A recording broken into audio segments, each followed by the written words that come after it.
Hello!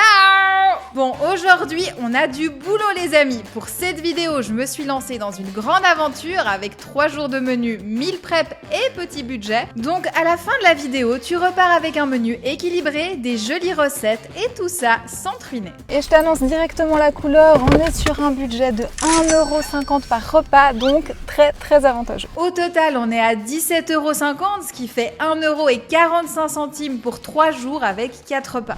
Donc là, on a récupéré les courses au drive et maintenant, on va aller se prendre un petit café croissant. Ça, c'est pour charger les batteries et prendre du courage avant de démarrer le tournage qui s'annonce bien intense. D'ailleurs, pour cette vidéo, on a la chance d'avoir un partenaire que j'adore et c'est grâce à lui que nous avons notre petit menu et toutes ses recettes aujourd'hui. Alors, merci à Joe. T'as vu qu'aujourd'hui, les courses, elles ont été super rapides. C'est l'avantage du drive, mais il n'y a pas que ça. C'est vrai qu'avec l'application, ça va encore plus vite parce que t'as pas besoin de sélectionner tes ingrédients. En fait, le concept est assez génial. Tu indiques ce que tu veux manger et toi, tu mets juste la recette. T'as pas besoin d'aller sélectionner les ingrédients. L'application organise tout pour préparer tes courses. Toi, il ne te reste plus qu'à aller les chercher au drive. Et bien sûr, tu peux aussi te faire livrer directement à la maison si tu préfères. Je trouve que c'est vraiment pratique et en plus, t'es sûr que tu oublies aucun ingrédient pour réaliser tes recettes parce que ça m'est déjà arrivé plusieurs fois sur des tournages qu'il manque un ingrédient et là, tu fais quoi? T'arrêtes de tourner, mais en même temps, il faut finir le job. Donc, faut être inventif, faut trouver des solutions très rapidement et c'est vrai que là, c'est un soulagement. T'es sûr qu'avec l'application, ça ne t'arrivera pas. Nous avons les courses, maintenant il faut ranger. J'en profite pour faire un petit retour de course, comme ça je te spoil un petit peu la suite de la vidéo, les recettes, mais je vais clairement pas tout te dire, on va faire quelque chose de rapide. Nous avons du coulis de tomates, donc ça c'est toujours important, je crois que je le dirai jamais assez, de vérifier dans les compositions que c'est avant tout de la sauce tomate. Quand tu regardes, là ils ont fait une erreur. Et ça arrive, sur les étiquettes c'est rare, mais ça arrive. Ils ont écrit purée de tomates 7%. Et correcteur d'acidité. Donc c'est une grosse erreur parce que ça voudrait dire que tu as 93% de correcteur d'acidité dans ce produit. Énorme! Et 7% de sauce tomate. C'est impossible, je connais ce produit. Mais voilà, il y a eu une erreur. Nous avons de la purée d'amandes complète. On va faire une recette de bar. Je sais que vous êtes très friands sur la chaîne de ce genre de recette. Nous avons aussi des flocons d'avoine complètes. Ce sera aussi pour faire les bars. Et puis, si jamais je t'ai fait une vidéo très complète sur les flocons d'avoine, je sais que c'est un sujet qui plaît beaucoup, qui intéresse beaucoup. Donc, n'hésite pas à aller la regarder. Ça, c'est vraiment très pratique. Dans les vidéos au petit budget, c'est un des must à avoir. J'avais fait des recettes qui étaient sucrées. Donc, si jamais on peut vous faire aussi des collations avec, ça peut être intéressant.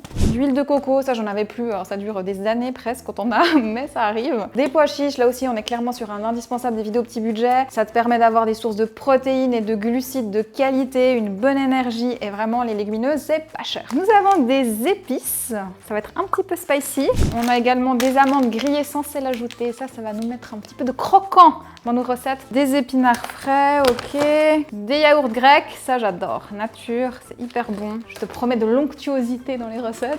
Pour moi ça signifie ça, yaourt grec. Ici, nous avons yaourt nature aux amandes. J'ai un petit souci avec Alpro en ce moment. Je sais pas pourquoi en magasin, je ne trouve plus le nature sans saveur. Je sais pas si c'est des ruptures de stock, c'est un peu bizarre. Nous avons du cheddar râpé. Bon, pas super healthy, mais on va donner du goût et du sympa dans nos recettes. Comme tu le vois, c'est un retour de course bien chargé, mais c'est normal. Je précise que j'ai choisi des recettes simples et rapides à préparer, mais on va avoir à manger pour 12 repas. Il faut assez de provisions, il n'y a pas de miracle. Et à ce sujet, je sais que parfois, quand on voit la liste de courses, on se dit est-ce que je vais avoir le courage de me lancer dans la préparation? Et ça, c'est un problème qui est résolu avec Joe. Les listes de courses ne te font plus peur puisque en fait, tu enregistres ta recette et après, tu peux la récupérer pour la semaine suivante. Et il y a encore mieux, tu as une bibliothèque avec plein de recettes disponibles sur l'application. Donc, pas besoin de te creuser la tête si tu n'as pas d'idée. Alors, bien sûr, je vais te mettre toutes les recettes d'aujourd'hui sur l'application de Joe, comme ça, tu pourras les retrouver très facilement et valider directement tes courses. Et tu le sais comme moi, une bonne nouvelle n'arrive jamais seule. J'ai donc le plaisir de t'annoncer qu'avec le code Noémie30, tu as 10 € offerts sur tes 3 premières commandes chez Joe. Cette offre est valable si tu commandes un minimum de 10 ingrédients utilisés aujourd'hui pour un total de 60 € et elle prend fin le 31 janvier 2025. Bon les amis, il va être temps de s'attaquer aux recettes du jour parce que là, l'heure elle tourne et on a vraiment du pain sur la planche. Je te cache pas que ça me stresse toujours un petit peu dans ce genre de vidéo parce que le timing est très serré, donc il faut vraiment que je vois des recettes avancées, ça ira mieux, ça fera baisser mon taux de stress. Donc on va se lancer. Juste avant, je te donne le programme du jour. On commence par faire des recettes, on va aussi prendre le temps de déguster à la fin de chaque recette parce que sinon je trouve que c'est moins sympa. Au milieu des recettes, je pense on fera une pause pour parler budget et puis à la fin, là on va prendre le temps de regarder comment est-ce que j'utilise toutes les recettes pour les combiner ensemble et faire un menu sain et équilibré. On complétera ensemble et comme ça vous pourrez tout voir de ma préparation. Pourquoi je répète une recette et pas une autre dans le menu? Parce que oui, on veut éviter de trop répéter pour ne pas se lasser, mais en même temps on veut quand même répéter un peu pour gagner du temps et garder le budget sous contrôle. Et puis il y a aussi la question de la conservation. On peut préparer en avance, mais pas trop non plus. Donc oui, quand je prépare mes programmes avec des plans alimentaires sur un mois, je peux te dire qu'il y a de la réflexion derrière. Thank you! Dernière chose avant de démarrer, j'ai une petite surprise pour toi. Le menu qu'on va réaliser ensemble à la fin de la vidéo, c'est un menu sur 3 jours et je l'ai mis en page, donc c'est un PDF que tu vas pouvoir télécharger directement dans le groupe Facebook Ma Vie de Cricket. Je te mets le nom à l'écran, n'hésite pas à nous rejoindre si t'es pas encore membre, c'est vraiment là qu'on échange au quotidien avec toute la communauté, tu verras, c'est très sympa. Bref, première recette, on va réaliser un pain complet aux graines et tu verras, non seulement ça va être très pratique pour le menu tout à l'heure, mais surtout c'est très facile à faire. Pour commencer, je mélange de la farine de blé complet avec des graines, du sel et de la levure sèche. J'ajoute de l'eau, de l'huile et un peu de miel et là je mélange une deuxième fois puis je pétris jusqu'à obtenir une pâte lisse et souple. Là je couvre pour 2 heures à température ambiante. Une fois que c'est fait, dans une assiette, je verse un mélange de graines, je retire l'excédent de farine autour du pain, j'humidifie le dessus et les côtés du pain avec un peu d'eau et je roule dans les graines. Une fois que les graines ont bien adhéré, je place mon pain dans un moule et je laisse lever pour 30 minutes supplémentaires. Puis j'entaille et j'enfourne pour 40 minutes à 220 degrés. Allez, on profite de la cuisson pour un point nutri. Le pain blanc, on en mange trop. Par contre, on mange pas assez de céréales complètes. Du coup, le pain complet est un bon compromis pour continuer à profiter du pain, mais avec un profil nutritionnel plus intéressant. Je te donne juste 2 chiffres, tu vas comprendre pourquoi le pain complet est plus intéressant pour ta santé. Déjà, les fibres, 2,5 g pour le pain blanc contre 7 g pour le pain complet. C'est plus de 2 fois plus. Ensuite, le magnésium, 15 mg pour le pain blanc contre 80 mg pour le pain complet. C'est 5 fois plus. On a notre pain et franchement il est magnifique, donc je suis très fière. On voit vraiment, là, déjà il a bien levé. C'est vrai que j'ai toujours un petit peu peur avec les levures sèches que ça lève pas assez, mais non, ça fonctionne très bien. Belle texture, belle forme. Alors c'est vrai que moi je voulais vraiment qu'il ait cette forme là pour ce qu'on va faire par la suite. On a des graines. Pour les graines, j'ai choisi un mélange où on a graines de tournesol, graines de lin, graines de courge, on avait aussi des graines de sésame. Vas-y, selon ce que tu as dans tes placards et ce que toi tu aimes. Si par exemple t'aimes pas une des graines que j'ai proposées aujourd'hui, n'hésite pas à échanger. Faut être flexible avec les recettes, faut pas avoir peur. On va déguster déjà. Est-ce qu'il est bon? Alors déjà, il a beaucoup de goût, ça c'est grâce aux graines, mais aussi la farine complète, c'est vrai que ça donne plus de goût. On sent que c'est nutritif. Sinon le pain, ça me fait toujours un petit peu rigoler en ce moment parce que il y a quelques temps, en fait, je n'osais pas trop faire de recettes de pain parce que je me disais, mais les gens, ils ont pas forcément envie de passer des heures à faire du pain, c'est quand même un petit peu long, il y a des temps de repos, des temps de cuisson, enfin voilà, faut avoir envie quand même de faire son pain. C'est vrai que sur les défis budget et autres, c'est pas vraiment sur le pain qu'on va économiser de l'argent parce que c'est pas ça qui est particulièrement cher. Mais il se trouve que j'en ai parlé quand même dans une ou deux vidéos des profils nutritionnels du pain et tout. Ça a eu du succès, ça a plu, j'en avais fait des formats plus courts, ça avait passé en short, etc. Et ça avait été relayé par pas mal de blogs, de journaux en ligne. Je recevais souvent des notifications, je me disais ok, ça intéresse. Donc après j'ai proposé un petit peu des recettes pour voir ce que ça donnait et vraiment ça a eu beaucoup de succès. J'ai eu pas mal de vidéos qui ont percé sur le sujet, donc je me suis dit ok, il y a un truc à faire avec le pain. Ah oui, oui, oui, oui, oui, oui, oui. Termine de concasser des amandes pour la prochaine recette parce que nous allons réaliser des barres de céréales. C'est vraiment un truc que je trouve ça vaut la peine de faire maison. On économise sur le budget mais aussi sur la santé. Si on regarde les barres de céréales qu'on trouve dans le commerce, il y a beaucoup d'ajouts de sucre, il y a des édulcorants, c'est vraiment pas top pour la santé. Et en plus, c'est très cher. Alors que tu vas voir les réaliser soi-même, c'est vraiment simple. Je voulais aussi te préciser un petit truc, c'est qu'aujourd'hui on va utiliser des abricots secs. Mais quand j'ai préparé la recette, moi j'avais en tête d'utiliser des rondelles de pommes séchées parce que c'est moins cher. Mais quand j'ai passé commande, j'ai vu qu'il y avait plus de rondelles de pommes séchées. Je me suis dit c'est pas grave, je m'adapte, j'ai des abricots secs à la maison. Par contre, chez Joe, la recette en ligne que tu trouveras, ce sera avec pommes séchées. Donc on va faire cette recette directement ensemble. Il nous faut de la purée d'amandes 50 g, compote de pommes 50 g et un petit peu de miel. La purée d'amandes, moi je la prends toujours complète, je préfère. Et tu reconnais quand elle est complète parce qu'elle est plus foncée, tout simplement parce que les amandes sont broyées avec la peau. Ensuite, la compote de pommes, on a dit 50 g aussi. J'ai l'impression d'avoir une mémoire de poisson rouge quand je fais les recettes. Je sais pas toi, mais je relis tout le temps. Alors que le chiffre n'a pas changé. Ok, 50 g de compote de pommes. Alors on a encore du miel, par contre ça je ne vais pas en mettre aujourd'hui, tout simplement parce que les abricots secs c'est plus humide que les pommes séchées, donc ça ne nécessite pas d'ajouter un produit liquide. Et puis en termes de goût, c'est quand même plus sucré, ça a moins besoin qu'on rajoute une petite note sucrée que les pommes séchées. Bon, maintenant on mélange. Donc là, je vais encore ajouter les amandes et puis nos flocons d'avoine. Il nous manque encore un petit peu de cannelle. Ça, j'adore, ça donne toujours tellement de goût, sans sucré, c'est vraiment idéal. Après, ceux qui aiment un petit peu moins la cannelle, ben, tu as par exemple l'extrait de vanille. C'est le même concept, hein. Tu vas pas ajouter de sucre, mais tu vas ajouter du goût. Donc maintenant, je mélange tout simplement tout ça et après, on va pouvoir mettre dans des petits moules pour faire des barres. Alors moi, j'ai un moule comme celui-ci. Je suis très contente de l'avoir, je le trouve très pratique. Mais si t'en as pas, tu peux tout simplement former des barres avec tes doigts, ça ira très bien aussi. Bon voilà, la dernière petite barre et pas aussi volumineuse que les autres. Et on enfourne, donc là c'est 35 minutes à 160 degrés. Alors ces barres, déjà elles sont toutes mignonnes je trouve. On va déjà déguster. Bon, alors sans surprise, c'est vraiment très bon. Moi, ce que j'apprécie, c'est que c'est croustillant. Alors, je sens un petit peu le goût des abricots, mais presque pas assez, donc j'en ai peut-être pas mis assez. Peut-être qu'avec la pomme séchée, on aurait plus senti le goût du fruit sec. Je sens beaucoup le goût de l'amande qui apporte du croustillant, mais aussi de la mâche. C'est vraiment la barre.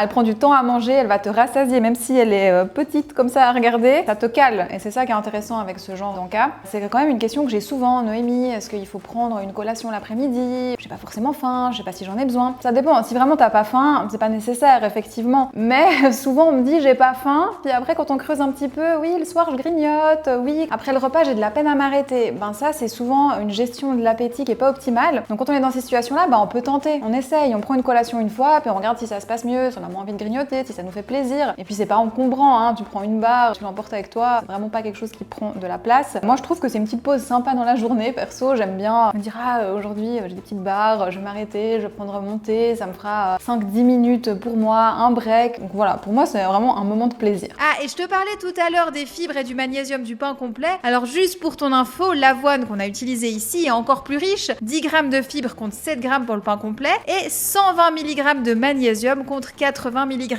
L'avoine est donc largement plus riche que le blé complet.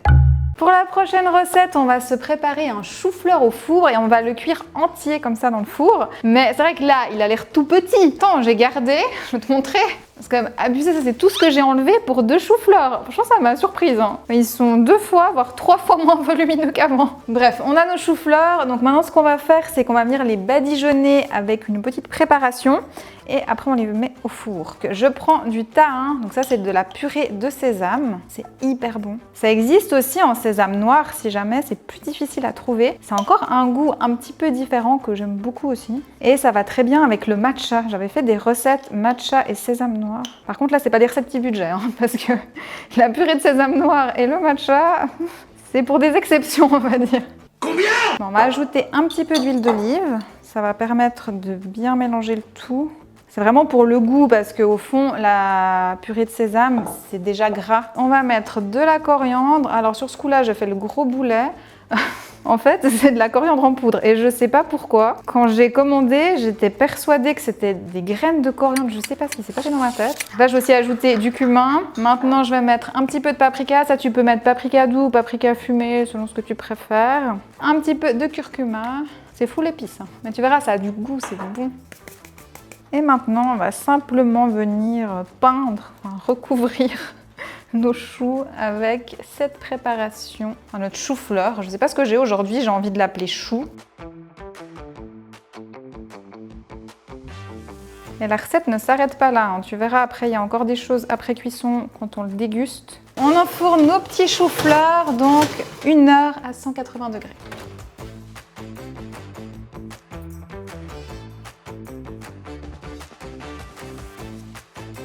Pour accompagner notre chou-fleur, une petite sauce. Donc là, c'est du yaourt grec avec de l'ail que j'ai écrasé et râpé. Donc j'ai déjà tout mélangé. Maintenant, on va encore ajouter du jus de citron et le zeste du citron. Donc quand je prends le zeste, je fais attention à choisir un citron qui est bio. C'est mieux pour éviter les pesticides. Par contre, c'est pas parce qu'il est bio qu'il faut pas le laver, hein. Donc c'est vraiment important de bien le laver avant de l'utiliser quand on prend le zeste. Donc maintenant qu'on a le jus de citron, on ajoute encore un petit peu de sel et on mélange tout simplement. Alors, on est sur la dernière étape du chou-fleur. Donc là, il a cuit. J'ai rajouté un petit peu de persil frais sur le dessus. Maintenant, on va venir mettre des graines de grenade. Mais franchement, je le trouve drôle parce que pour moi, il ressemble à une espèce de pop-corn géant caramélisé. Si comme ça, je te motive pas à manger du chou-fleur. Donc bon, là, je les place délicatement parce que sinon ils vont pas bien tenir et après je veux faire une jolie photo parce que je te rappelle que toutes les recettes du jour elles seront sur l'application Joe, tu pourras les retrouver. Il faut taper dans la barre de recherche Noémie Nutrition et comme ça tu retrouves ces recettes là qu'on a fait ensemble aujourd'hui mais aussi toutes celles que j'ai déjà fait pour l'application. C'est pas mal là. On dirait un peu un sapin de Noël là. Un popcorn sapin de Noël, c'est un concept. Tu me diras ce que t'en penses. Le chou-fleur est prêt. Alors écoute, déjà je trouve que c'est sympa d'avoir un grand chou-fleur comme ça. Je me dis si t'as des invités, pourquoi pas le mettre sur la table, le découper, ça fait quelque chose d'un petit peu original. Le but que moi j'avais en tête, c'était vraiment de cuire une grande portion de légumes d'un coup. Et après tu verras qu'on va l'utiliser dans le menu parce que forcément là c'est une recette sympa. Ça reste que des légumes. Pour avoir quelque chose d'équilibré, il va falloir ajouter des protéines, des glucides, donc ce qu'on fera tout à l'heure. Mais on a une très bonne base. Ce que j'aimais bien aussi dans cette recette, c'était le fait que c'est cuit au four. Ça change vraiment l'expérience chou-fleur, on va dire. Je sais que pas tout le monde aime manger ce légume-là, il a une odeur qui est particulière, mais c'est vrai que c'est très différent au four, contrairement à la cuisson à l'eau. Le goût est différent, l'odeur dans ton appartement est différente aussi. Et puis en plus, on ajoute cette sauce yaourt citron avec le zeste qui va apporter du goût, de la texture. Et puis les graines de grenade, ça pour moi c'est vraiment la petite touche qui fait toute la différence. Ça explose en bouche, c'est très sympa. Donc vraiment, si t'aimes pas le chou-fleur, ça peut être une option pour retenter l'expérience. Et puis si t'as des enfants qui n'aiment pas les légumes, on peut aussi tenter comme ça. Maintenant, on va goûter. Ça fond dans la bouche, ça a du goût, c'est sympa. On sent vraiment bien la sauce citron. Je pense que ça fait beaucoup.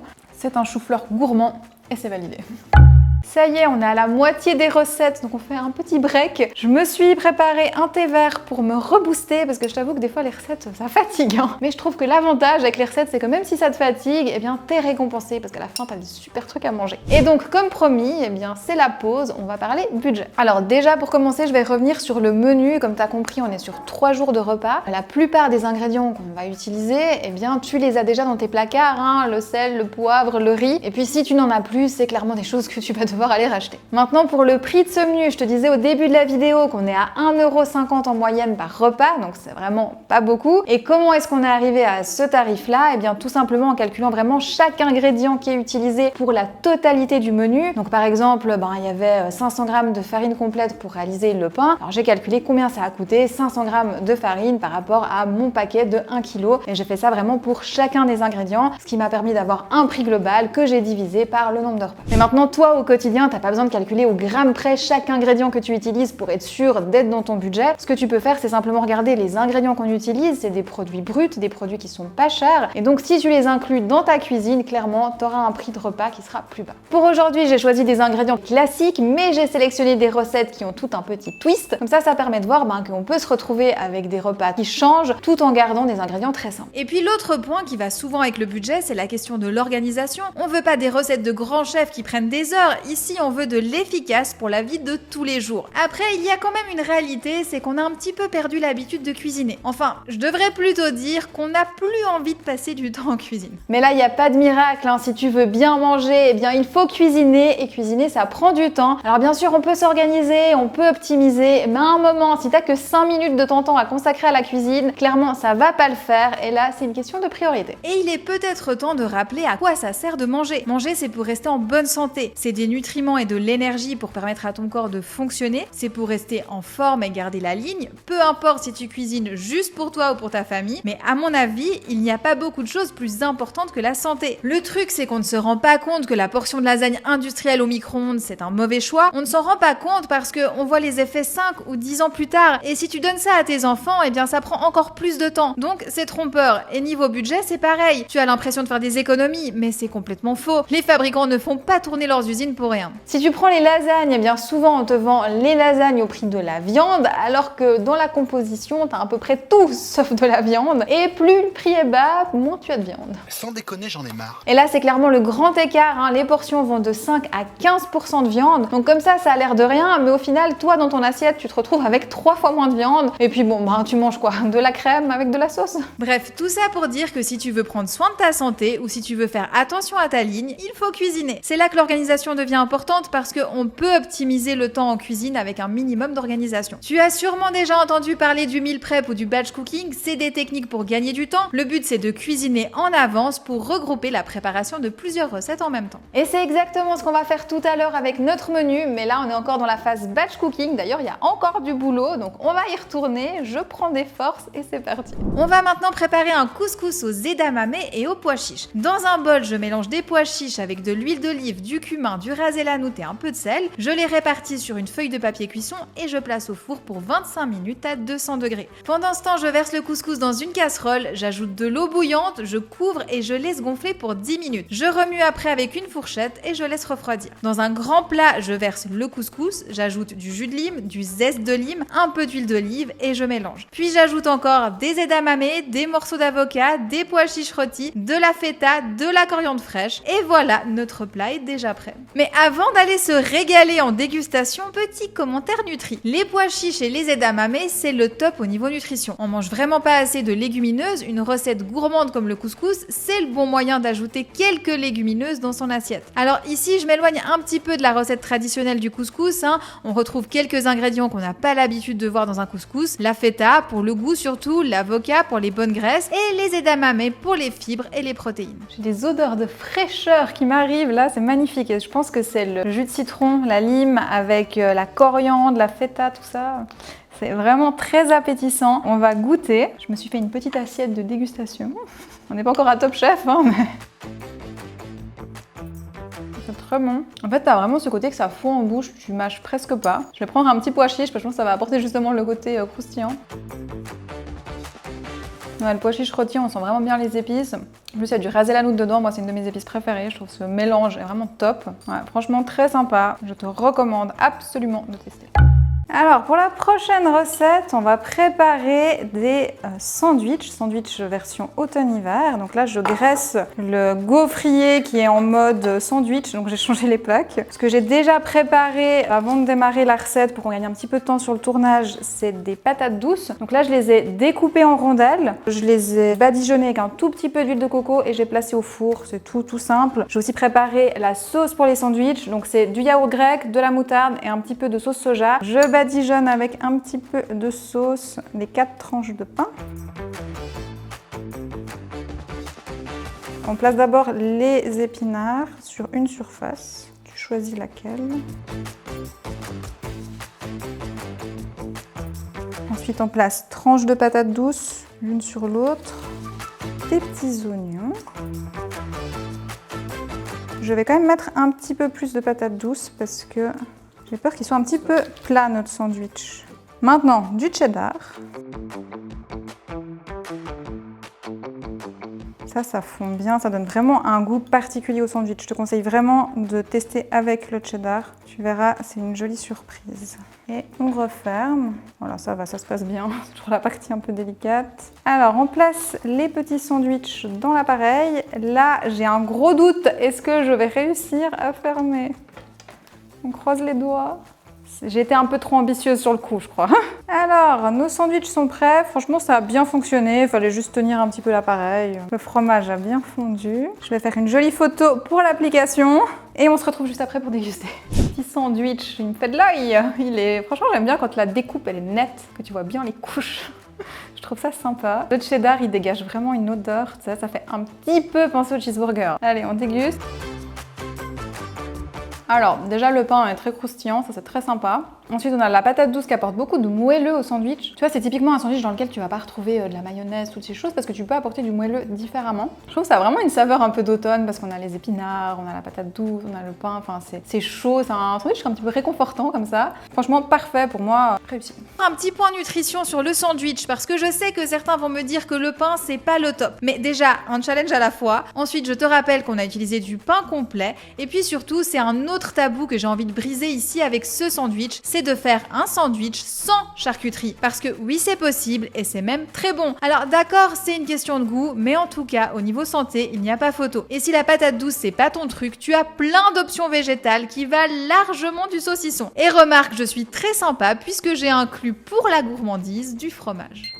Allez, place au shakshuka. Dans une poêle graissée et chauffée, je fais revenir de l'ail et de l'oignon. J'ajoute du chou calé, du concentré de tomate, du coulis de tomate, un mélange d'épices, cumin, piment, sel et poivre. Et là, je laisse réduire, j'ajoute de la feta, je mélange bien et je viens former 4 creux dans lesquels je casse des œufs. Je laisse encore mijoter et je sale les œufs en cours de cuisson. Et voilà, le shakshuka est prêt. Donc, il reste une dernière étape, un petit peu de persil frais sur les œufs. Et c'est tout bon. Alors pour cette recette, petit conseil, mais si tu as la possibilité un couvercle sur le dessus quand tu cuis, ça permet d'avoir une cuisson plus rapide des œufs et au passage ça évite que tu aies des propulsions de sauce tomate si t'as pas envie de trop nettoyer après avoir cuisiné. Les recettes, c'est terminé, donc on passe à la meilleure partie, la création du menu. Pour moi, c'est vraiment là que tout prend vie, qu'on voit comment on va manger les recettes, qu'on peut s'imaginer, vraiment la vraie mise en situation. Donc j'ai des petites choses à te préciser avant qu'on se lance dans cette partie-là. Il y a des petits ajouts entre les recettes et le menu. C'est pour te proposer quelque chose de plus varié au maximum, pour que tu aies des idées, vraiment que tu puisses adapter selon tes envies. Maintenant, tu as assez avec les ingrédients des recettes pour ne pas avoir à rajouter ces aliments-là. Mais sache que je les ai comptés dans le budget. On va rajouter des bananes. On va également ajouter un avocat. Je pense qu'on va utiliser un quart d'avocat, une tomate, un œuf et puis aussi du tofu fumé. Alors là, on avait besoin d'une source de protéines supplémentaire dans le menu pour justement varier un petit peu. Pour terminer, du riz. Donc moi, j'ai choisi du riz rouge, du riz complet. Ça peut être n'importe quelle autre source de céréales que tu as selon ce que tu préfères. T'es informé. On va créer notre menu.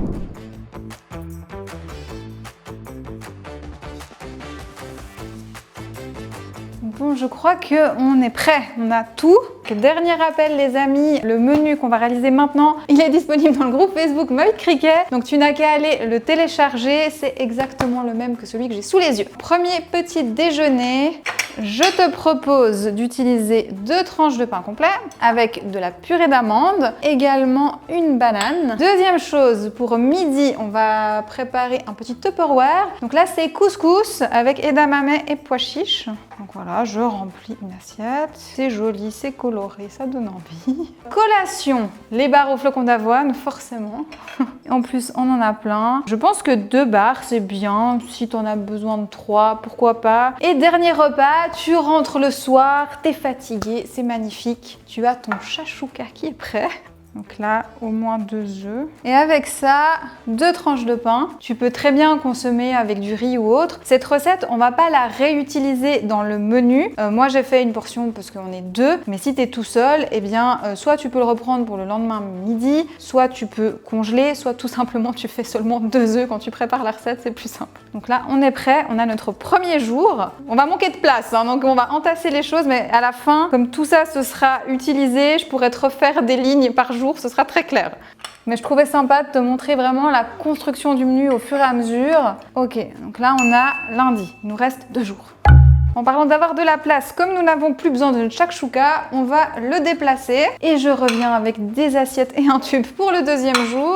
Pour le petit déjeuner, en fait, on n'aura pas besoin d'une assiette cette fois parce qu'on va prendre le yaourt grec dans lequel on va mettre de la compote. Et puis, ah oui, on va venir émietter 1 ou 2 petites barres selon tes envies sur le dessus. Donc ça ajoutera vraiment du croustillant. Là, ce que tu peux aussi faire, ouais, je vais quand même mettre dans une assiette, ce sera mieux. Ce que tu peux aussi faire, c'est mettre des petites graines de grenade. Si t'en reste, ça va être trop bon. Ensuite, sandwich pour le midi. Donc là, c'est très facile. On n'a qu'à placer dans notre petit tube. Par contre, le deuxième, je l'avais pas encore coupé. Bon, voilà, il rentre dedans, on comprend. Le mieux, c'est quand même que tu les coupes à l'avance, ce sera aussi plus facile à manger. Collation, une banane, ok, avec quelques amandes. Elles sont là. Donc, dernier repas, on va avoir du riz. Donc ça, c'est le riz complet que moi, j'ai cuit en plus. Donc ça, tu peux par exemple le cuire le mardi soir quand tu rentres. C'est 10 minutes. Hein. Bon, quoique le riz complet, c'est un petit peu plus long quand même. C'est le riz blanc qui est à 10 minutes. Mais c'est rapide et en même temps, eh bien, tu peux cuire le tofu fumé que j'avais également